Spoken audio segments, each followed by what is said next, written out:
Morning. I call the meeting to order. First item up is any items from the public? If not, then can I have a motion to approve the agenda if there's no modifications or changes? So moved. Have a motion. Do I have a second? Second. Any further discussion? All those in favor say aye. Aye. Like sign opposed. Motion carried. Consent agenda. Purchase order log. Any questions for the purchase order log? Tracy's here. No questions? All righty. Internal budget I had revisions. already spoke with her this morning about Okay. it. I'll take My care of it. questions were good. Okay. No internal budget revisions this week. I have a change in status. New hire recommendation received from Gary Wine, County Administrator for Chad Weinbrenner as a Deputy County Administrator for the annual salary of $129,903 effective November the 6th. New hire recommendation received from Jennifer Swisher, 911 Director for Jace Alexander, Margaret Packer, and Mary Stockett as call taker trainees with the annual salary of $46,356 effective October 23rd.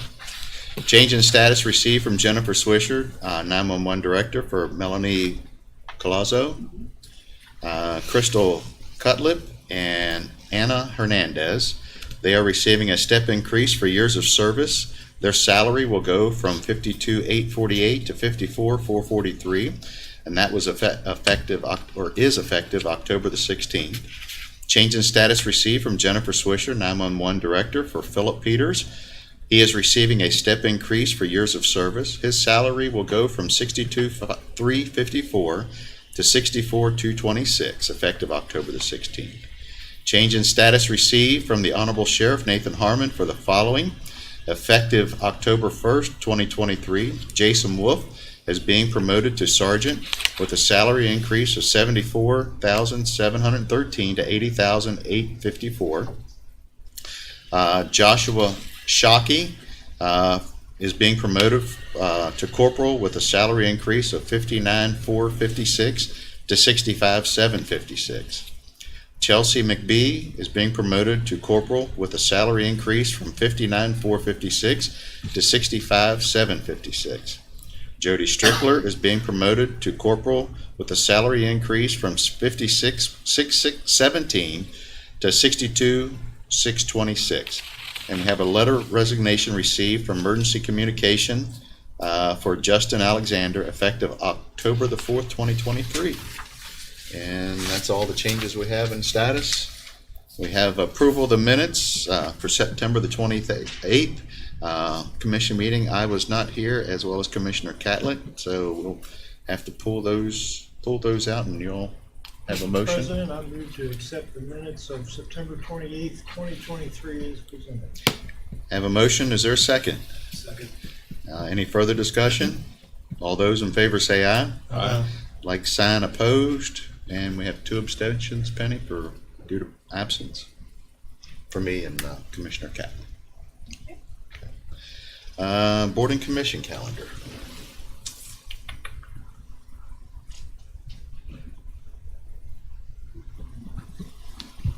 Alrighty. Back up here a little bit. Of course, we had a holiday on the 9th for Columbus Day. We are here today at 9:30. Commission calendar for October.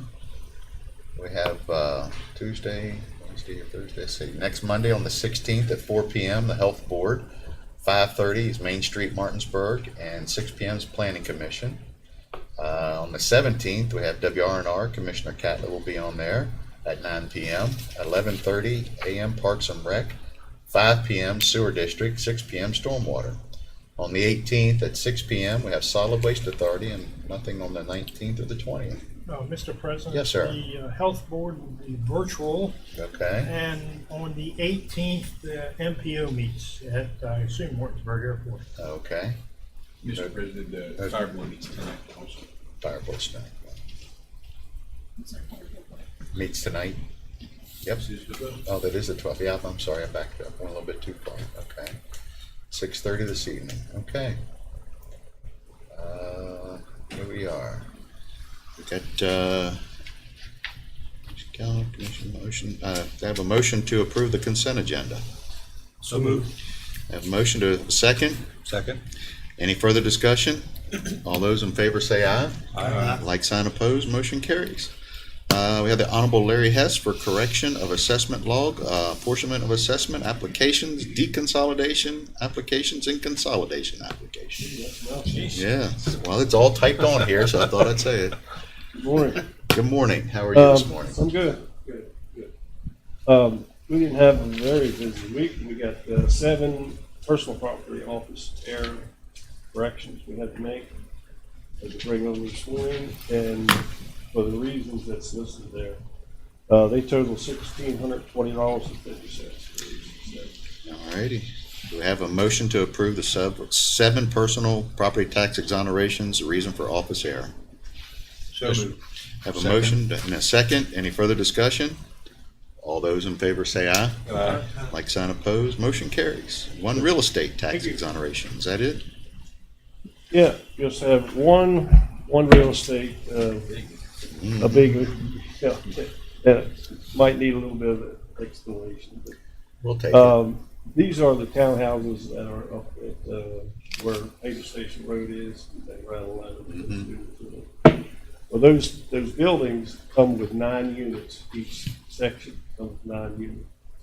So our system, when you price, let's say that whole unit, 9 units, as one price, it has a feature where you can put in a number that would do identical units. Let's say they had 5 of them.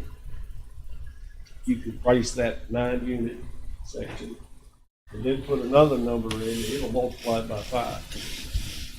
So being 9 units there, John, when he put that together, he put 9 in the identical units area. It priced that 1 unit as 9. So it cranked it up way up. Okay. I'm sure it got somebody's attention. Yeah, Sure. well, yeah, the guy came in, he said something's wrong with this deal. That can't be right. Yeah. So, We You just understand. told him, go to Maryland and, yeah, there. it'd be in line down there. yeah. But any rate, that's for $62,806.82 for that one state. All righty. Do we have a motion for the real estate exoneration for office error? So moved. Motion and a second. Any further discussion? All those in favor say aye. Aye. Like sign opposed, motion carries. Thank you, Yeah, sir. that's all I have. Thank you. Alrighty. Board and meeting reports. HD. Oh, we had a roundhouse meeting yesterday, and we discussed fundraiser from the weekend, and we discussed several other things we have up and coming. We have a holiday market. The farmers market's coming to an end here in another week, and we have the group has decided to do a holiday market, and it should be pretty big. I think there's somewhere around already 30 some vendors already on board to come from pretty far away. Some of them we plan to have a Christmas tree there, Santa Claus, some different things. We're going to put a Christmas tree in the middle of the roundhouse, and have a market. It's a 4-day market. All vendor fees are going to be donated to the roundhouse, so it all will benefit the roundhouse. The guy who's been running the farmers market put it together, so that's a pretty good thing coming up. Progress is being made on the steps and elevator. It's moving along pretty well. It's slated to be finished by February 29th.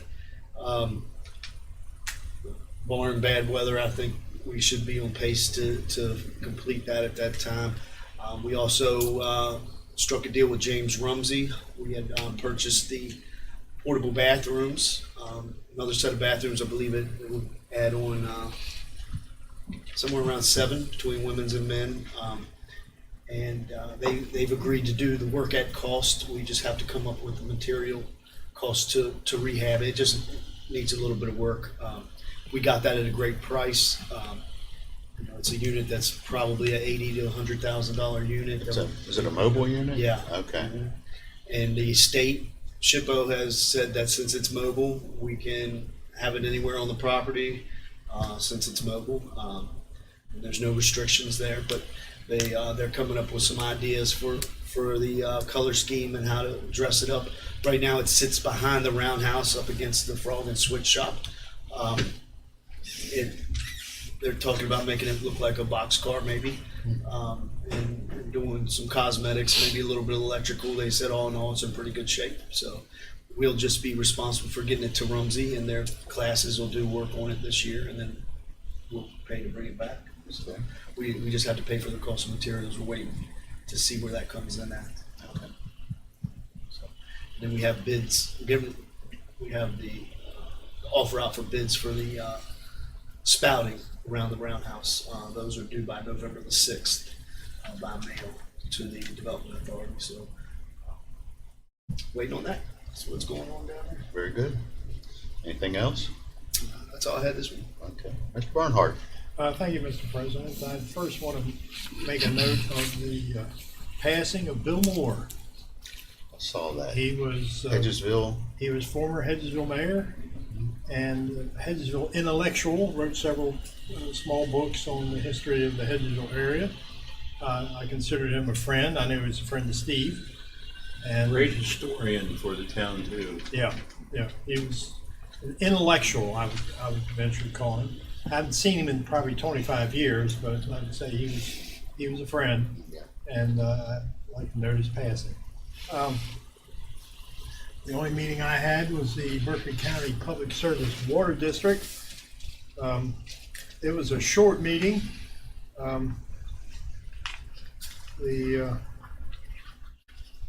Let's see here. Okay. The jumper pumping system, which takes water from the northern and pumps it into the southern to relieve the pressure on the spring, pumps about 250,000 gallons a day. I'm not sure where it's located. Maybe, I don't know, have you seen it, Eddie? Yeah, there's a couple different spots. It comes down through Blairton and up across. There's several pump stations. Well, no, this is a portable pump that sits somewhere. I'm not Oh, sure okay. where. I'm not familiar with No, that. it's not the Grapevine Road pump or anything like that. It sits next to a church somewhere. For Vanville. Is it? I think it's in Vanville, yeah. Okay. Most of Berkeley County remains in an abnormally dry designation. In fact, who's the people that haul water in South Taylor. Taylor's. Taylor's. He was at the meeting complaining that he was not allowed to draw water from South Berkeley. He has to drive clear in the Martinsburg to fill his trucks. And, he was lamenting the extra time, and so they may take that up next meeting. And then Hunter Wilson was there complaining that he has several houses in one of his subdivisions waiting to be hooked up, but they couldn't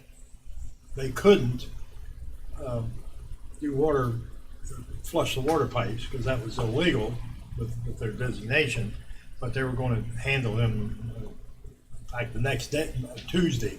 I think he was going to be taken care of, so he left agitated, as he always does. 90 new meters were installed in September. The land for the industrial zone tank has been secured, and the Ridge Road tank is expected to close before October. Very good. So, and then the FONSI process for the river plant appears to be coming to a close, and so they'll should go forward with the bidding process for the next week or so.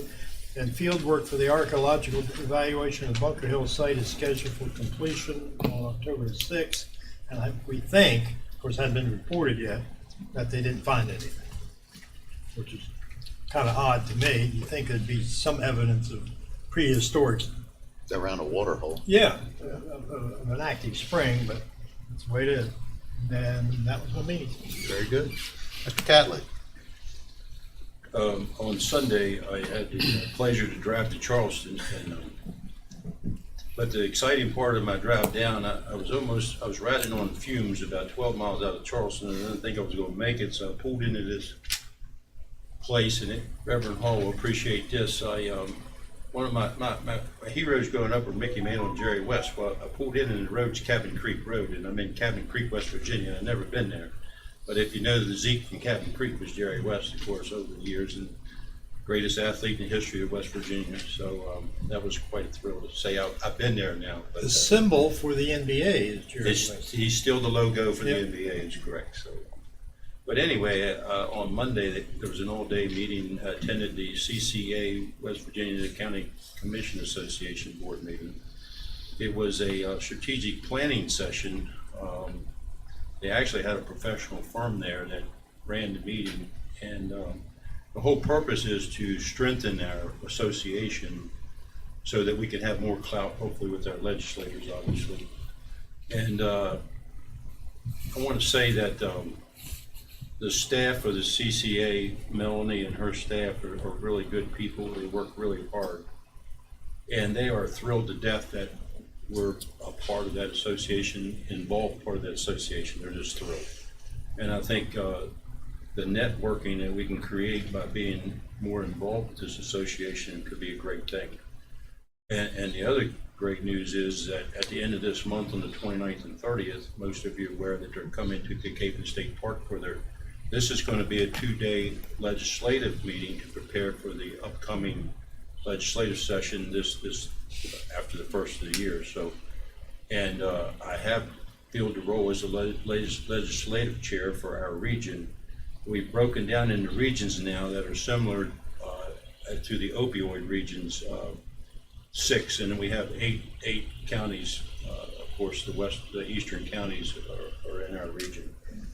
You probably got an email from the chairman of our region, Dave Workman.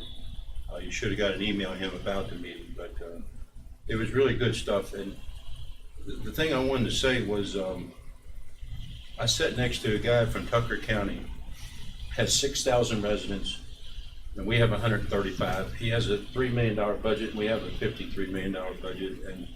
But we sat there and talked all day, and we had some things in common. But the overall thread of everybody there, of all 55 counties, is that we all want some home rule so we can address our issues and problems ourselves and not depend on the state.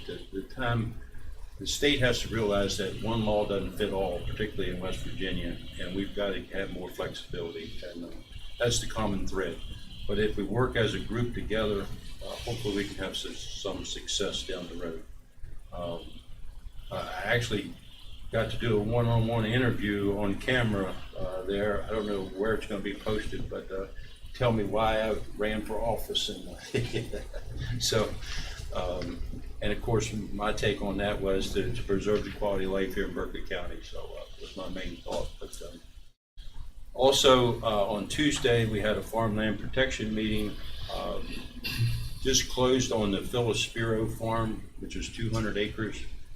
That was actually her third parcel that's been placed into the program. That particular one was the 80th easement since the beginning of the program, 80th, and we're now officially at 8,475 acres in protection in that program. Her farm is the one down on Scrabble and Jacob Roads down in the north end there. I'm not familiar with it, but that's all I have. Thank you. Okay. Mr. Gokenhour. Yes, Mr. President, 911 Advisory Board meeting. This is their their 1-year anniversary of being a Triple ACE accredited center, which they're very proud of that, and they've worked hard to be able to maintain that status. Starting in October 23rd, they'll be starting a new academy for 3 new employees, and it's a 5-month training academy. And they're working on the existing employees. The EMS bill that was amended last year to allow our professional firefighters in that retirement system also included the 911 dispatchers. But we're going to go back and try to get the existing employees into that program as well. Development Authority meeting yesterday. They've got several new prospects looking here in the county at different parcels And we also had a presentation by American Water that was given to the Development Authority. Kind of like on a little bit of a side note, the nature park that we spent gave the Parks and Rec money for at Poorhouse will be dedicated Friday the 13th at 5 o'clock. So I invite whoever can make it out for that. It's really nice. I know Steve's been out. I've been out. It's pretty neat. And fortunately, when we were there that evening, they had a cross country meet. So there were kids over that thing. It's pretty cool, and they were really enjoying it. And also on Tuesday, I was on the radio with Jen Smith, who is the president of Parks and Rec. I told her that I would go with her to be on the radio. They were a little reluctant, but I thought it was important for the public to be able to hear what's going on, with the new director that closes on the 26th of this month.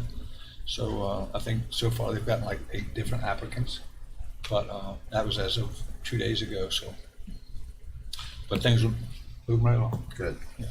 Anything else? No, sir. All righty. I have no meetings to report on, but next week I will. So we have a honorary council person with us here this morning, Miss Peyton Hill from Hedgesville High School, and we're going to honor you here with a honorary degree. So You got 1 minute for a bit of. 9:55. I Okay. I, Peyton, do swear and affirm do swear and affirm that I will uphold the Constitution of the United States that I will uphold the Constitution of the United and States the state of West Virginia, and the state of West Virginia, that I will work hard to fulfill that I will work hard to fulfill the responsibilities of the office the responsibilities of the office of honorary commission member, of honorary commission member, which I have been appointed to. which I have been appointed to. So help me God. So help me God. Congratulations. We'll get some pictures here shortly, but I'm going to do a bid opening right now, but then as soon as the bid opening, I'd like for you to tell the public a little bit about it. and anytime you want to, just join right in, nudge Penny, have her get my attention if there's anything you'd like to make comment or talk about. All righty, thank you. Okay, Mr. Wine, we have a bid opening here this morning. You do, sir. So if you'll recall, about 5 years ago, the county council at that point established a relationship through this process with United Bank that gave you access to essentially a revolving loan to support the demands to keep your fleet current and active. That has expired. You've made some recent purchases with which you will be allowed to reimburse yourself of those with this. This is another 5-year scenario where up to, I think, believe it's 200 and I forget what it is per year. No, I haven't even, I shouldn't know that. But anyway, it's designed and defined the same way it was before. So you have 5 responses. You open them, we'll have bond counsel look at it and make sure which solution looks best for us, and hopefully be able to get into another relationship where we can continue with your fleet program and keep it healthy and vibrant as it is. Okay. First bid here is First American, which is a City National company for financing a fleet replacement program. Lease term, equipment cost $2,750,000, a 5-year period. Do you want me to give you the details? 60 months, Yeah, just read the rate. and the rate, estimated amount, interest rate, 5.067. How's that? And it's a total of 2.75. Five. Over 5 Five. 5 years. 5 years, yeah. Second one is Bank Funding LLC.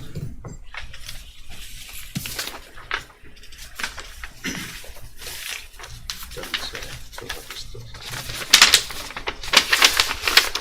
Yeah, part, okay. Managing, it's out of Boyd's, Maryland.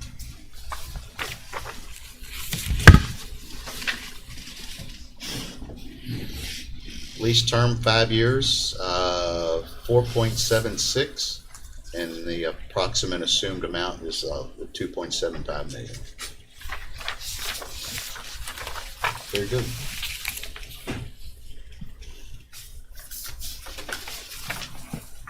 United Bank.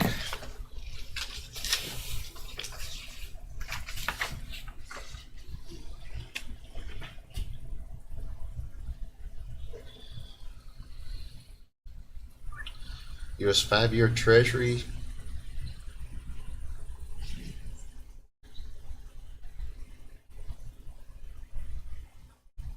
I'm going to use this number here. It says the current indicative rate is 5.06. Unless I missed that. These will all be verified by the committee, okay. Anything else? Is that it? Yes, sir, got one more. One more? Two more. Two more? Yeah. Have Citibank.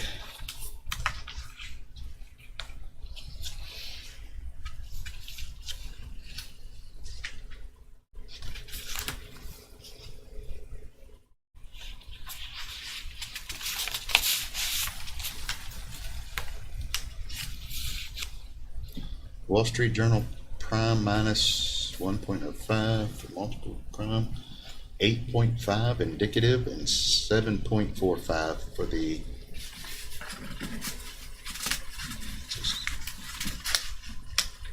duration of the term. These will all, like I said, be please review them just in case I didn't have the right number. And United, First United.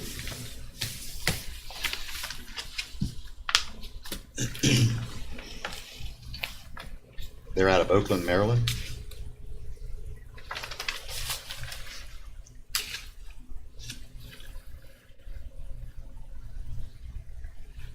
Interest rate will be equivalent to the current 5-year Treasury plus 2.8. Today's rate would be 7.524, equivalent to a tax exempt rate of 6.0. Please review those in the. Did you get those, Penny? Okay, thank you. All righty, we're finished with that. Peyton, would you like to stand up and one more time and tell the audience and us what your aspirations are for your future? Okay. Good to put you right on the spot, isn't it? Yeah. I'm a senior, so next year I plan to go to Wesleyan Okay. College down in Buchanan and study psychology. With that, I want to do. I'm not sure what branch I want to after that, but either psychology in schools or like just clinical psychology in any way. Anyway, helping kids. If we stay here where we're at, we'll probably need you at a full-time basis. So. She said kids. She said kids. Well, yeah, I can that's branch out. okay. I can branch out. Well, thank you. And like I said, anytime you want to give us your opinion or advice, we will most certainly welcome it at any time. And just nudge Penny if you need anything, and then we'll make sure we can do what we can. Thank you. All righty. Mr. Will Lawrenson, Fiduciary Supervisor, Estate Hearings for the estate of William Byrd Jr. Here he comes, okay.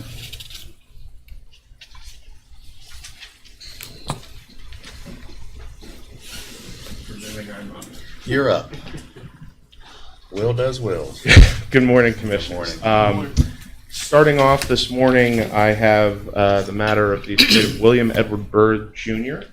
Mr. Byrd passed away on July 9th, 2023, a resident of Berkeley County, West Virginia.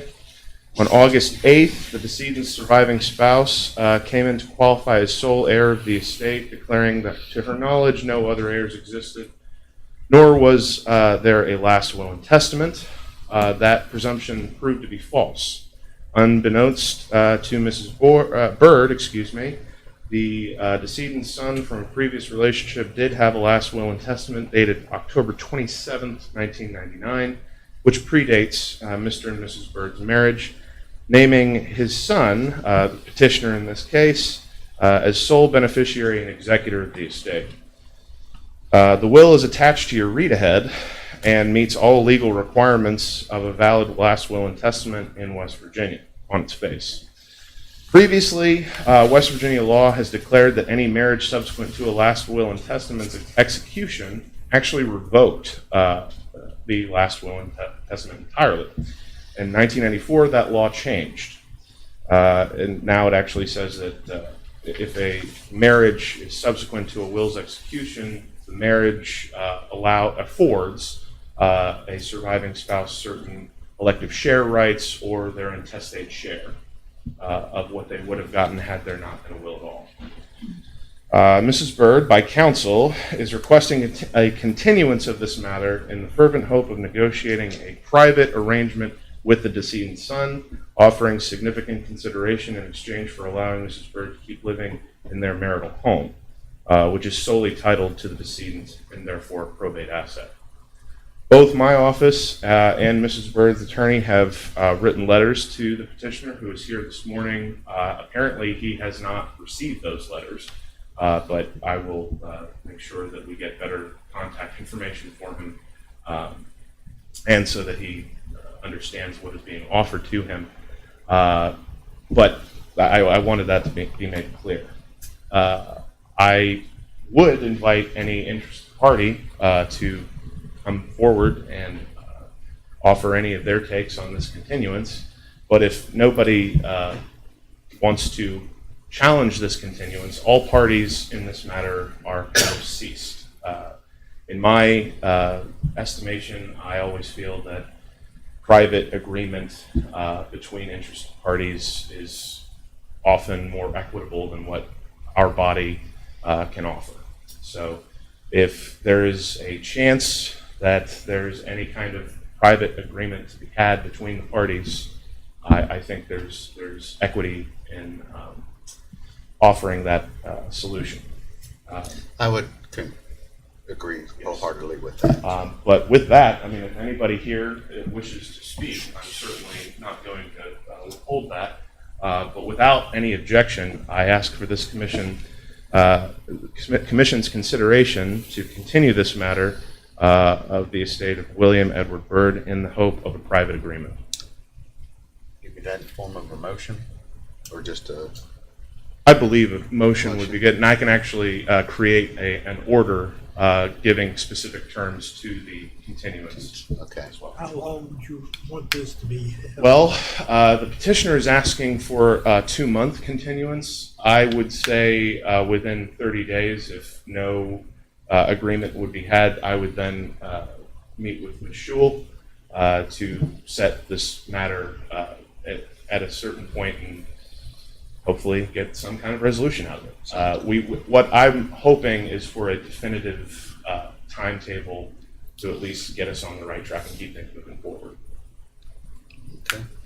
So we need a motion for, I guess, lack of better words, a continuance to, for how many days would you like, 30, 60? I think 30, and then we can actually set it for, I mean, we're going to need time to estimate and invite people for estate hearings purposes and notices everything anyway. So 30 days, 30 days. Would be good, and we're obviously going to need more time after that. We need to set another hearing. Set another hearing.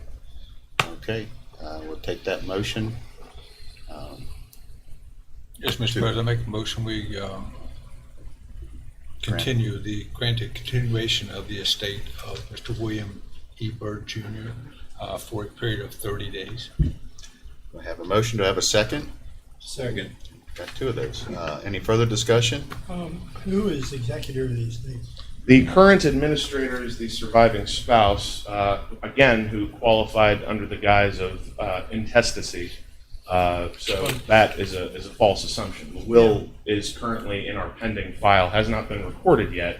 I await this commission's, I mean, it will be recorded one way or another, in my estimation. Again, that has to be made, that's going to be something this body will want to consider moving forward. But his son was named executor in his will, right? That is correct. The administrator qualified days before the will was produced. It was over the 30-day threshold of when an individual can qualify. After 30 days, anyone can qualify. But you know, the fact of the matter is, days before the decedent's son came in with a valid last will and testament, an estate had already been established, and that's where we are. Okay. So will that switch now? Not now, no, not necessarily. It depends on what the parties agree to. Again, the will grants certain rights to the son. And of course, even under intestacy, if the son is an heir of the estate, he is granted certain rights under that event. So nothing switches. This estate is kind of in a stasis at the moment. My office will not accept any kind of filing for this estate until an agreement is struck. Any further comments or discussion? All those in favor say aye. Aye. Like sign opposed, motion carries. Thank you, Commissioner. There you go. I believe I have something coming up. Yes, here you do. as well. You are, might as well stay right there. Okay. All right. I'll be right with you guys.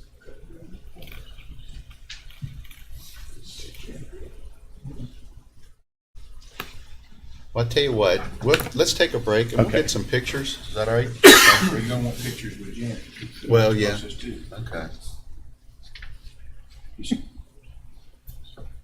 can go down and get her. It does, with all the love and respect in the world, it takes Janet some time to get up here. So if a short break is agreeable, I'll go and grab her and we'll get things started. Yeah, we'll just take a quick All break. right, thank you. All right.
Your one, sir.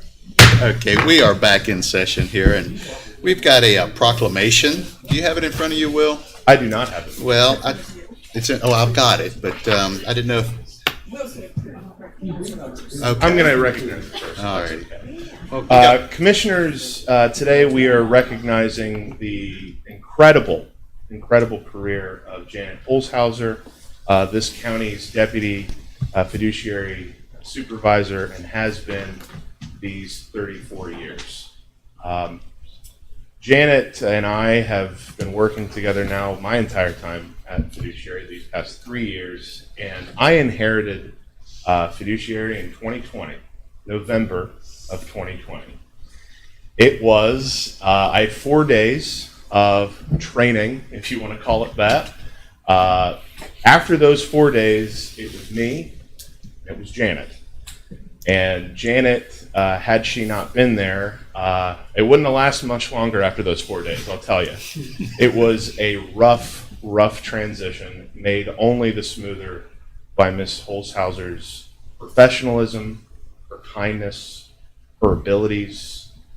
She is everything that an employer, everything that a public employee you would want to have in one. After everybody speaks with her, there is not one naysayer in the bunch. I cannot say the same for people who speak to me. She is so kind and so patient with people who some might argue are asking questions that would tempt a fiduciary supervisor to run to the edge of saying, no.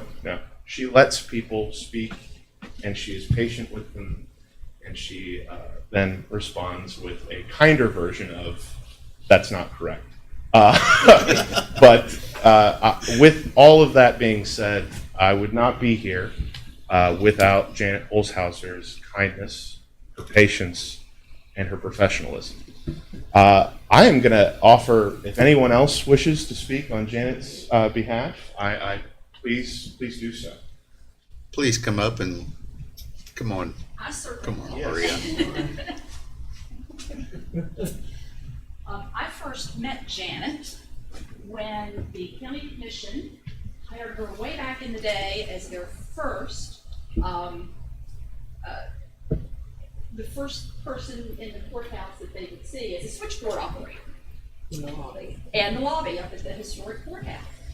And Janet very quickly familiarized herself. County government, of course, was not as large as it is today, but she very quickly familiarized herself with all the offices as well as the functions of those offices. I mean, she was determined to do that. So people coming into the lobby, people phoning in, she knew exactly where to send them to. The commission recognized her great ability, and they then brought her in as the assistant to their executive secretary, Jan Sutherland. And Janet worked with Jan for a long time. Janet also supported the Berkeley County Planning Commission staff. When an opening came for my deputy fiduciary supervisor, Janet applied, and the commission, recognizing her abilities, of course, she was the preferred candidate, and the rest is history. Janet, everything Will said, I second. She has just been the epitome of the perfect public servant. And I love her. She's going to be missed incredibly. I can guarantee that. So Janet, congratulations. Best wishes. We love you. Thank you. Anyone else wish to come up and speak? Yes, Since I did speak earlier, maybe I'll Mr. Hill. take 1 minute now. I certainly endorse what Will said. I've practiced law primarily these two counties for near 40 years, which is substantially equal to what Jan has done in this county. And I'm not sure the commission obviously heard Mr. Wilson this morning, But the uniqueness of what that office does, and I was here for Maria's retirement day as well, but I haven't said it, this is just serendipity. But the uniqueness of what that office does, and the word that Maria used, the epitome, is that they deal with people at an extremely stressful time in their life. And they deal with legalities, probably more so than any other office in this county government. Maybe a little bit within the county clerk's office reporting, but notwithstanding that, they deal with legalities with people at a stressful time in their life. And it takes a unique personality to do that. And Maria had it unquestionably, and Jan did too. And it's going to be difficult to replace somebody like that in today's environment. As you all know from the tension that people have, those two women knew how to handle it. And they did it, and they did it professionally and personally to the benefit that inured to the citizens of this county for a long, long while. Thank you. Anyone else? Janet, would you like to speak? I don't know what to say, it's all been said. I really appreciate this. I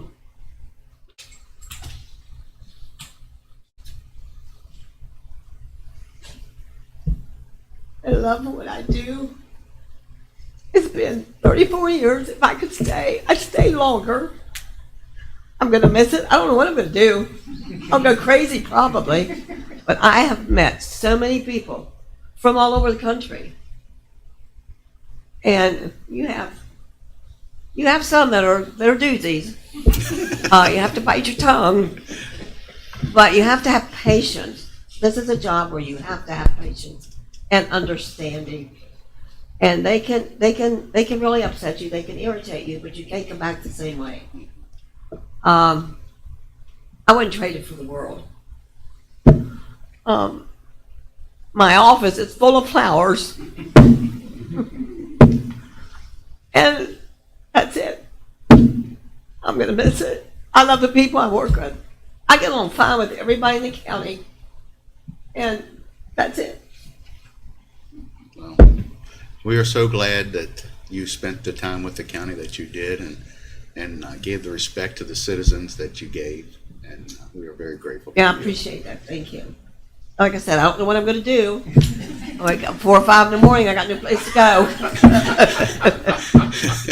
So we'll see how it works out. Yeah. I think you know what your next step is, but it's for you to find out.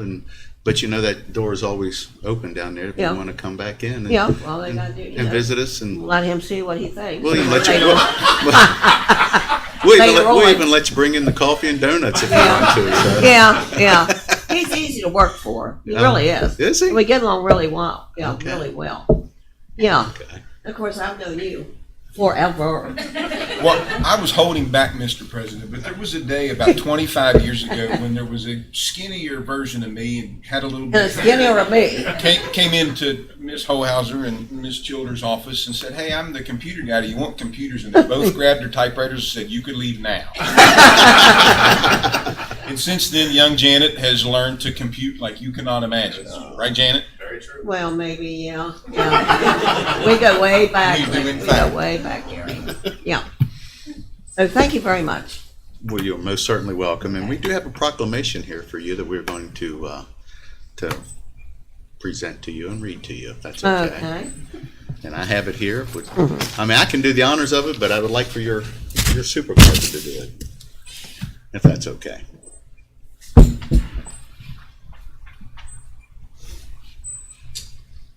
Whereas Janet Holzhauser, a lifelong resident of Berkeley County, was interviewed and hired by former fiduciary supervisor Maria Childers in 1985 in service to the fiduciary office and the Berkeley County Commission.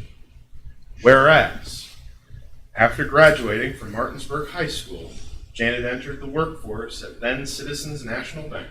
She later came to work for the county, first as a switchboard operator, leading her to become a valuable assistant to the Commission's then Executive Secretary, also serving on the Planning Commission staff and ultimately became the deputy fiduciary supervisor.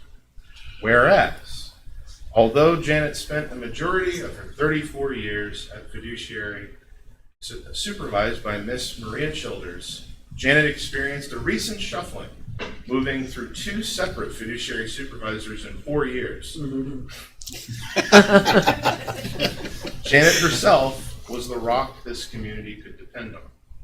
Whereas Mr. Lawrenson, Janet's current supervisor, acknowledges her unsurpassed patience in helping a young, inexperienced supervisor find his way in 2020, all while dealing with her own battle with COVID-19.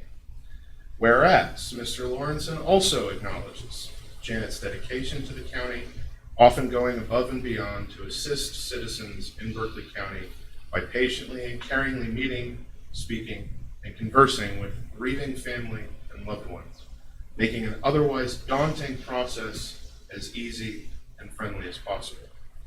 Whereas on October 13th, 2023, Janet Holzhauser will retire as the Deputy Fiduciary Supervisor for the Berkeley County Commission upon serving the county for 34 years. Now therefore be it resolved that the Berkeley County Commission thanks Janet Holzhauser for her years of service and dedication to Berkeley County and its citizens and wishes her well in retirement. Thank you.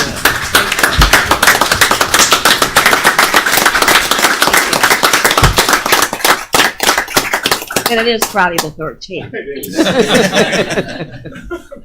I'm going to open it up if anybody else would like to say anything up here. I'd love to. Yeah, I would miss just saying hi Yeah. or having a very kind conversation with you. You're always so kind to me, Oh, thank you. and I appreciate that. I know anytime I ever see you, you're always just so nice. And thank you for your dedication and your loyalty to the people of Berkeley County. And I wish you the very best, Janet. Thank you. I'll be back to see you. Good. Yeah, thank you. Thank you.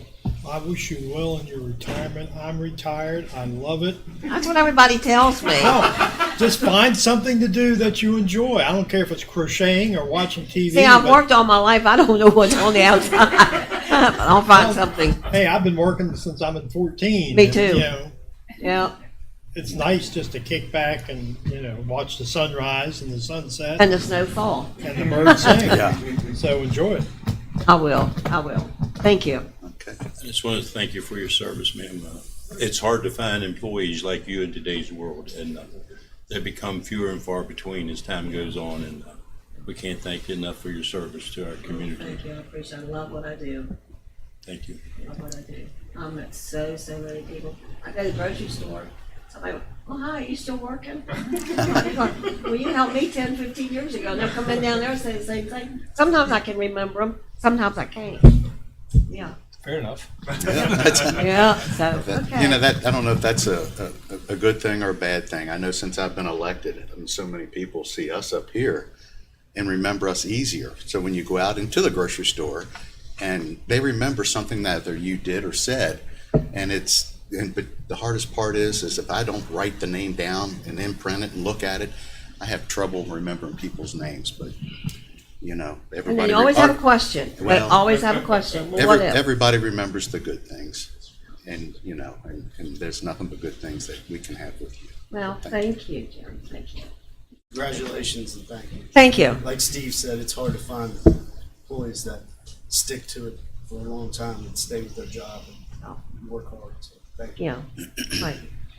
Thank you very much. So we're gonna get a few pictures here. So we're gonna take another break, Penny. Okay.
Okay, we're back in session, and the first item up here again is, I'd like to have a motion to adopt the proclamation for Ms. Householzer from the fiduciary's office on her retirement. So moved. I have a motion. Do I have a second? Second. Any further discussion? All those in favor say aye. Aye. Motion carries. Thank you, Penny. And now we're off a break. We have Sheriff Nathan Harmon, hiring incentives. Come on up.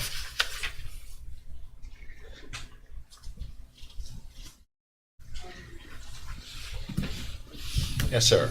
Good morning, gentlemen. Good morning.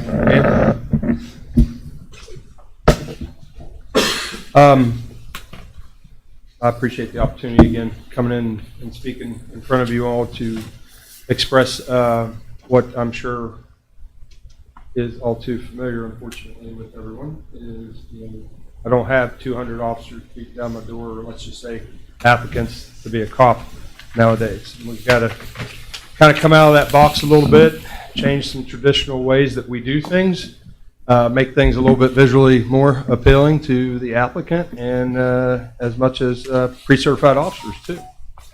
I feel that between this commission and our department, we've done a very good job over the years of doing that. So one, I appreciate that. Today I'm coming in front of you to ask if we can make it even a little bit more appealing in terms of a one-time hiring incentive for those that want to apply to our office. I'm asking upwards of anywhere between $10,000 to $15,000, and that would be a one-time hiring incentive for folks that obviously successfully pass all the facets and the academy and sign on to be a deputy. With that said, consider a $5,000 sign-on bonus for pre-certified officers that come to our door and want to work for our agency, and what you garner from a pre-certified officer in terms of their certification already, the training that they have, let alone possibly being an instructor in something. You've bought all that, really, and also the years of service that they've served. You got Harrison County that's upwards of $10,000. You've got Martinsburg PD that is $20,000, $5,000, $25,000. They also offer a $5,000 bump for pre-certified officers that come through their front door. And that's our sister agency. But Kanawha County's doing it. Other counties are doing it. And for the sake of time and everything, I could go into it more, but it's happening. And I'm asking for this commission to consider it as well with our department. Just a quick question on pre-certified officers. Is that just West Virginia residents only, or That's could it a- be from Pennsylvania, Maryland, Virginia? Thanks, sir. They actually offered $5,000 for pre-certified officers from other states, other okay. jurisdictions. Now, for us, the way it'll work is they'll have to go to a 2 to 3 week academy and in front of a LEPS board to make sure that all their training is the equivalent. So it's even with a pre-certified officer across state lines, you're still garnering a deputy on the road in as little as 2 months. So versus a year. It's mainly criminal traffic laws they go down. They just familiarize themselves with West Virginia versus Yeah. Pennsylvania, Maryland. If I'm not mistaken, that's part of that's what I'm going to use.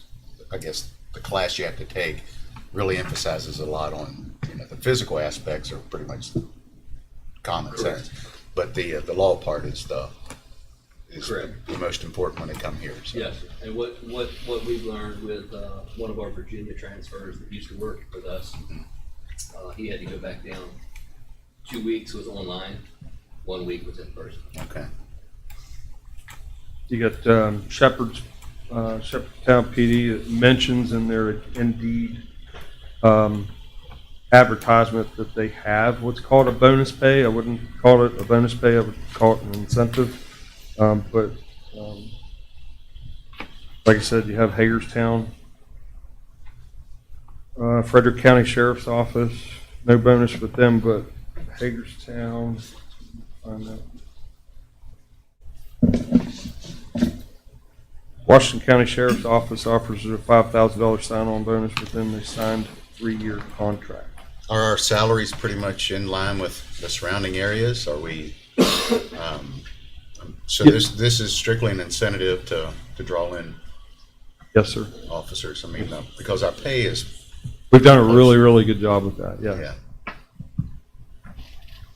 All right. Yeah, I saw that on Facebook just yesterday. Martinsburg PD put a big post up on a sponsored page that over 25,000 sign-on bonus. I was surprised I saw that yesterday. Yes, sir, Eddie.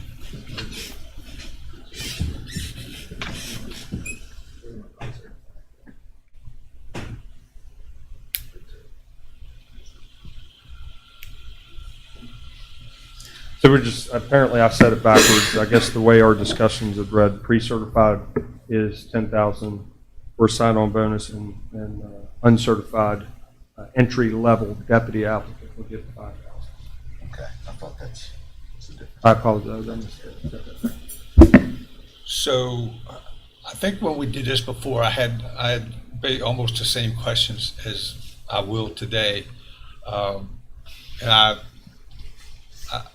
think that we've been able to work very well together to be able to loosen your reins a little bit so you can be more attractive to different folks who want to be in this line of work, which I know are shrinking.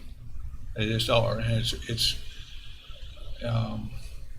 probably more of a national problem than what we even recognize, but it's absolutely here as well. So how would that increase affect your current deputies? Are you going to bring somebody in who will actually be making more than guys that you already hire or are already employed? No, so we'd stick with our original agreement. If you bring me 6, I'll pay you 5. You bring me 10, I'm paying you 5 on pre-certified officers, and that's what the Deputy Association agreed with. This is a one-time $5,000 bonus for pre-certs. It's not an annual give for pre-certs. It's a one-time, right? It's not salary. So this is again, it's no secret, even for our deputies that work the road, that it's, in terms of our applications, they help proctor the test. They see what product we're getting and how quickly that dwindles out with this generation in terms of their backgrounds and whatnot. But I would hope that they understand the recruiting issues. Yeah. The other thing is, do you have a contract for that employee to sign that once you're given that X amount of dollars that Next week, they don't leave. yeah, 6 months from now they resign and take your money and go? Well, I was going to suggest it. Yeah, Mr. President, or Mr. Vice President, if I may, if the commission chooses to look at this option, the very next step would be to work with your legal department, the sheriff and his team, and come up with an agreement that protected you fiscally and them from a managerial standpoint. So absolutely, positively, and just as a point, your deputy legal director has been through this process at his prior job, so we've got some on-staff experience on what this would look like. And I would recommend a 3-year contract. Yeah, I'd like to know that first before we decide to do it. How many years contract would it be? So to me, that should come first, so we know. Would you agree? I mean, that's my opinion. We discussed monetarily, or shooting the breeze as we were discussing the options. We were looking at about anywhere from 3 to 5 year contract, depending on what the bonus were. I think it'd have to be a minimum of 3 if it's legally allowed. Yeah, minimum of 3, I would say. And Sheriff, how many are you currently down? 5. You're down 5. Yes, sir. I know when I was chief of police at Reedsville PD, that was a contract. We had a 2-year contract. If I paid for your certification in the academy, I was going to get a minimum of 2 years. If you quit inside of that 2 years, you fulfilled a payback plan of the unfulfilled time frame. And we currently do that already for a year. That's what I was gonna ask. If they do jump ship, how do we get that back? So they're in a contract, basically they have to make payments. Yes, sir. They're fully advised and signed as much. Because you don't want them jumping back and forth, city to county, county, so every time there's a new bonus, let me go over here and then, okay, I'm gonna jump back over here now. Yes, There. sir. Yeah. I would just caution the commission on going over anything over 3 years. As an individual, one would actually look and have to ponder upon the decision because they're leaving another agency. If I sign this piece of paper, then I'm committed here for 5 years. What happens if I don't like it? All the other things and gamut that the head runs through in terms of committing yourself for 5 years versus 3 years. Always found a 2 to 3 year contract works best. In this situation, what I'm recommending is a 3-year contract, 3-year term, because if you put yourself in the position of the applicant with the pen in his hand, what he's committing to, especially in today's society. That's the only thing I want to add. If the commission agrees and you bless the vision, and there's nothing to say that the payment, whatever you decide to approve, is an upfront payment. It could be part of the contract and distributed over the term of the contract. There's a million options here. So I think the ask from the sheriff is the blessing that you're on board with incentives. If you can agree on the amount, we can come back for final approval with what the contract looks like. Yeah, that's why I was saying it says motion to approve. I just wonder if it would be a consensus that we should. That's completely your choice, sir. Okay. But I think it's important to the sheriff and this body to come to a monetary number, what you're willing to support, And a contract. and then he can come back with the contract. Is that satisfactory? Absolutely. Is that And we're satisfactory? probably only looking at, what, 5 or 6 positions maximum a year at best? It's hard to say. With this administration, you've not seen that kind of turnover. He has 13.7% vacancy in his department right now, but you've had some retirement, you've had some promotions, some changes, but Sheriff Harmon and Chief Deputy Young have done a good job creating the environment they have now. And they were fully staffed, very recent. So this isn't something that I think is going to have a drastic impact on your funding mechanisms. This just puts another tool in their toolbox. And there isn't anything to say that it's mandatory, right? Just because it's an option, it doesn't mean that he needs to offer it to an applicant. So that's all part of the hiring process that he has. Right. It's just a tool in the toolbox for the sheriff's department. Okay. If that's acceptable, then let's proceed. But with our consensus on that, is that Well, I think discuss he the wants a amount. motion. Discuss the Because amount, yeah. That's the unknown here. So run that by me again, because there's a little bit of confusion? miscommunication early in, so.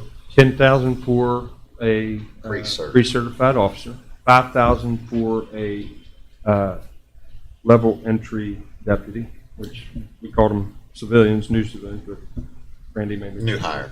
Yeah, it's a entry-level deputy, is what we're calling them, 5,000. And they sign a minimum, in this body, there's 3-year contract. If they don't fulfill that 3-year contract, then that payment is retro to an unfulfilled time amount broken down by the county commission. Any other questions? Oh, I'm good. Okay. How long will we keep this in place? A year, 2 years, 3 years, forever? I would ask that the commission allow me to utilize it as a tool for at least the next 12 months. If that's the consensus of the commission, we'll get together with legal and be back on the agenda with a contract. Sounds like a plan. Sounds pretty good. Okay. Thank you, gentlemen. All right. And then the next request is to convert full-time positions to part-time? Yes, sir.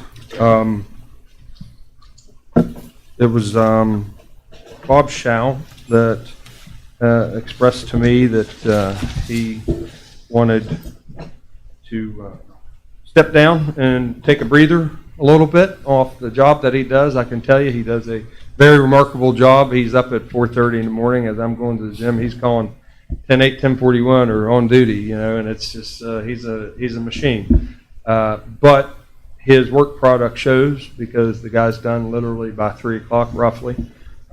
We've had 0 backed up civil process or civil paperwork laying on any desk. And hands down, he's done just a remarkable job. I've gotten 0 complaints about it. He wants to take a part-time position, and I told him, I said, you can't go nowhere unless you train someone for me to take the place. There will never be another Bob Schau, but at least give me someone that can at least come close to the level of Mr. Shaw does. And that's what he's agreed to, so that's why I wrote the memo to you, requesting the change of the full-time process server position from $60,322.81 salary and benefits to a part-time position. Technically, I put the savings in there in terms of having saved through benefits and retirement insurance $13,882.60, but asking that the commission turn his job from one full-time job to two part-time positions. The hourly rate of that Mr. Shaw's part-time position would be $20.74, and of course, with a little bit, including the FICA, it's $22,058.69 for the year in his position to change him to full-time at 19 hours per week. I've asked him if he could continue the same workload that he produced before. He said, yeah, I can do that. A little hesitant, but I said, well, just train somebody up to help you and do the job that you do so well, and he's agreed to do that. So this would offer an opportunity, one, to help groom a replacement for Bob if Bob ever wanted to step down. Like I said, he does a phenomenal job. I get zero complaints from him. I have zero intention of getting rid of him and all, but if he makes that choice, then who do I have that like him? So this offers me an opportunity not only to give Bob what he wants, but train someone else in his stead.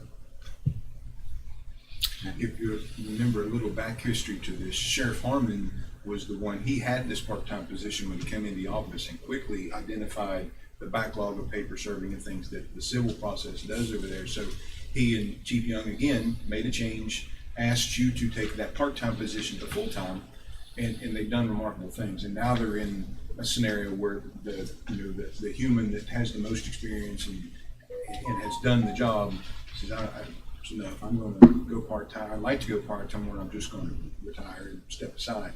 The sheriff came in and said, I've got 50,000 irons in the fire. I've got a scenario here. Is there opportunity? Can I just cut this back in half? We'll leave the money as it is. And he wrote a very good memo that says, he's essentially creating two part-time, asking to leave the funding alone. It will cost us less. But he's kind of putting the commission on notice that there's expectation of it going back to full-time at some point in the future. But for now, like the sheriff says, it gives him opportunity to bring someone in, learn the ropes, and you'll be faced with a question again at some point in the probably not too distant future to take it back to a full-time spot.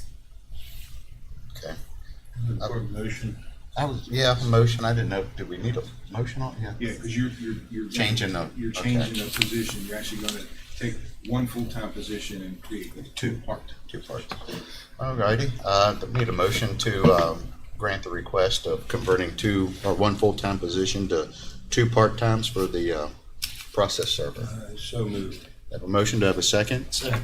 Any further discussion? All those in favor say aye. Aye. Like sign opposed. Motion carries. Thank you very much, gentlemen, ladies. Next up, we have Tracy Gilliam's, a grant administrator. Good morning. First up, we have the West Virginia Record Management Preservation Board grant. It is for preserving county records. It is a 1-year duration. The total cost of the project is $23,380. The total request is $21,254.55. Total match is $2,125.45. The grant funding will pay for personnel costs to scan and index records in the circuit clerk's office, $11,000, and a plat, map cabinet, and map sleeves in the county clerk's office for $12,380, equaling the total project cost of $23,380. Okay. Is this renewal or do you know? We have gotten this for the last 3 years that I've been here. I was going to say we usually And we've gotten this for decades. decades. Yeah. Oh, okay. Yeah. All right. because it is an ongoing thing. Yeah. You apply every year to that pool of money. Okay. All right, do I have a motion for the application for a records management grant? So moved. I have a motion, do I have a second? Second. Second. Any further discussion? All those in favor say aye. Aye. Like sign opposed, motion carries. And a resolution for the grant management. Is that the same thing there? Same, yeah. Okay. And I need a motion for the resolution, Yeah, I'll make that motion since it's. or motion or adoption? Similar. Yes, I'll make that motion. Okay, I have a motion, second. Second. Any further discussion? All those in favor say aye. Aye. Like sign opposed. An acceptance of emergency medical services salary enhancement fund grant. This is from the West Virginia DHHR Office of Emergency Medical Services for increasing salaries of emergency medical service workers and providing crisis response to encourage retention. The award, which was awarded to the county in the amount of $143,763.21. Some of the background is West Virginia Code 14-4C-25 set up an emergency medical services salary enhancement fund and was signed into law during the regular session of the West Virginia legislature in 2023. When I wrote the director, it is money that has to be accepted by the county commission. It will be deposited in our fund, and then it needs to be passed through to the ambulance service. It was divided. They calculated it down at the state. $125,581.40 is for the purpose of salary enhancement for emergency medical services personnel, and $18,181.81 was awarded for the purpose of providing crisis response services in support of first responders. Is that just a one-time? I mean, if you're going to enhance the salaries? It appears, and they said that they would be sending more information after the invoice was signed and received back to them, because it's that new and they don't have it all set up. But the way that the code reads is that it is a continual fund that they will be sending to the counties. If funding isn't used, it goes back into the fund to be distributed next year. And it has a streamline of funding into the account that they set up. Okay. Can I have a motion to approve the acceptance of emergency medical services salary enhancement fund grant? Or do you have any? Well, I mean, this is a new law that was just presented, I think, through the governor's office this year, correct? Correct. So do we, and maybe I'm a little bit ahead of myself, but has the ambulance authority worked on a structure for that enhancement? Do we know? According to the conversation that I had with Ryan yesterday, was that they submitted He's right paperwork behind to you. the state. Come on up, Brian. Give us your take on it. Of course, I was the one that filled out the packet and paperwork for Senate Bill 737. Got it over to Penny for you guys to do. So we've looked at it. We've looked at the numbers, and it really comes down. I was continuing to look at it today about distribution, because we do have two agencies in the county, which include the city of Martinsburg. What I noticed is this distribution was to be done based on call volume. If you do that, then 2/3 of the 125,581 would be allocated to the ambulance authority, the other 1/3 to the city of Martinsburg. The 18,181 for crisis, we're currently the crisis response team for the county. We do have 2 spots available to the city of Martinsburg, but as I stand here, they haven't sent representation for that. Our crisis response also goes into Jefferson County, Washington County, and they reach out and say, hey, can you guys come up and do a critical incident debrief with our folks. But when we look at this and we look at the numbers, it would put about based on that 1/3, 2/3, you're looking at about a 2% increase that you could do to your salary enhancements if you look at total numbers. My only concern would be is if it's not available And that too is our concern is, when is the allocution time? Because it looks like their reporting window to the oversight committee is at the beginning of the fiscal year. So that would mean you'd be committing something in the previous year and have to expense it in the previous year before you get there. So there's still, as Tracy said, there's still some pieces we want to get to this, but I don't think it's so astronomical that you can't Adjust it as a liability in your budget as you go forward, Okay. that money may not, when you make the decision to push that, you also make sure you have that liability covered. The good news is they initially were gonna take it out of surplus, and they changed that and took it out of general fund with the thought that it's gonna be there every year. Correct. Now, of course, they have to approve the budget every year, and if the budget gets tight, it could be eliminated, but the legislators I've talked to, the plan is just to keep that whole $12 million, this is 3 of it, in that general fund every year. Exactly, and that's part of the stuff that we talked about. I was very fortunate to kind of be in here in the back of the room with some of those conversations that you were having and some of those very important questions that were asked. But I think the amount is, as I said, I think the amount is such as that you, as the budget person, you just have to keep it in your mind that that's some additional liability that you want to have in your budget moving forward every year. I don't want to fund a salary and then have to unfund it. I agree. I agree with you. I don't think that's. But this would be about Legally able to do $83,000 deal, as I said, based on 2/3, 1/3. That's what we'd be looking at, about $83,300.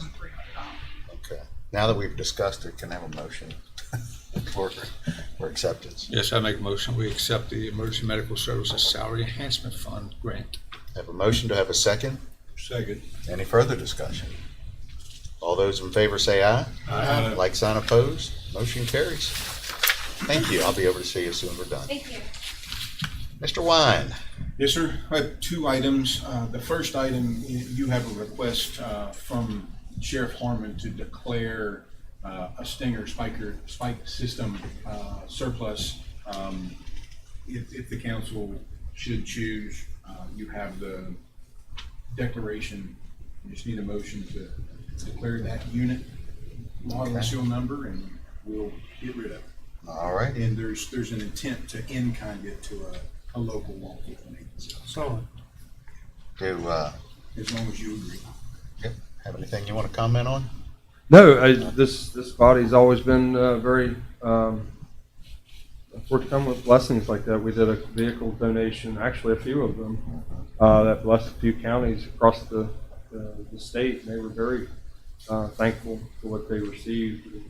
And, I know that this is an older model, brand new, about $600. I was thinking maybe we could keep it and use it for pit training myself, but They're not used in the pit training. as long as Eddie's not driving that, so. I was going to say, I could probably throw it in my driveway every once in a while when Sherry's going out there or something. You wouldn't catch Boyd, I promise you that. We are trying to get rid of our older models and going into things that are easier and safer to deploy, given the statistics I provided the gentleman in that training that day. It's a huge officer safety issue regardless. But that's what we'd like to do. Berkeley Springs Police Department would like to be the recipient of that. And, they're not large, and they've got some good folks up there. We'd like to see if we can bless them with it. I don't mind giving it to them as long as they don't use it on my vehicles. No promises. No promises, okay. I understand. But, all righty, do we have a motion to Mr. President, I'd like to move to declare surplus? surplus Stinger spike system. We have a motion, do we have a second? Second. Any further discussion? All those in favor say aye. Aye. Like sign opposed, motion carries. Thank you very much. And bid recommendation RFP ammunition for the Sheriff's Department. Yes, sir. So if you'll recall, at the end of August, you had published and opened a bid for ammunition for the Sheriff's Department. Those documents and those received that were read into record were submitted to the Sheriff's Department for review. You have a memo from the sheriff asking you to award the bid to the lowest responsible bidder. So you have responsible and low at the same time. So you're actually going to approve the bid to mount your custom cartridge. And the amount, I don't have in front of me, which I should, it's not there. I'm looking, I don't see it either. The amount is $89,200 to mount your custom cartridge. All righty, do I have a motion to bid or give the recommendation for the purchase of ammunition in the amount of $89,200 for the sheriff's department? I move that we accept that bid. Okay, I have a motion, do we have a second? Second. Any further discussion? All those in favor say aye. Aye. Like sign opposed? You're good to order, Sheriff. There you go. Thank you, gentlemen. Ma'am. Thank you. All righty, we're gonna have an executive session, and I'm gonna just go ahead and ask for items from the public. No items from the public. Do I have a motion to go into executive session for,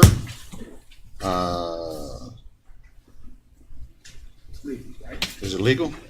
I'm looking on here. Motion for executive session, motion to declare. Okay, let's see. Legal. For legal matters. Motion? So moved. And second? So moved. Okay. We're in executive session for legal matters. Thank you. That's all we get to have.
Okay, we're out of executive session and no action will be taken.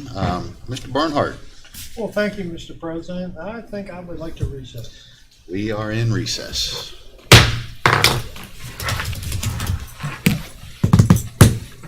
Jim Gentry.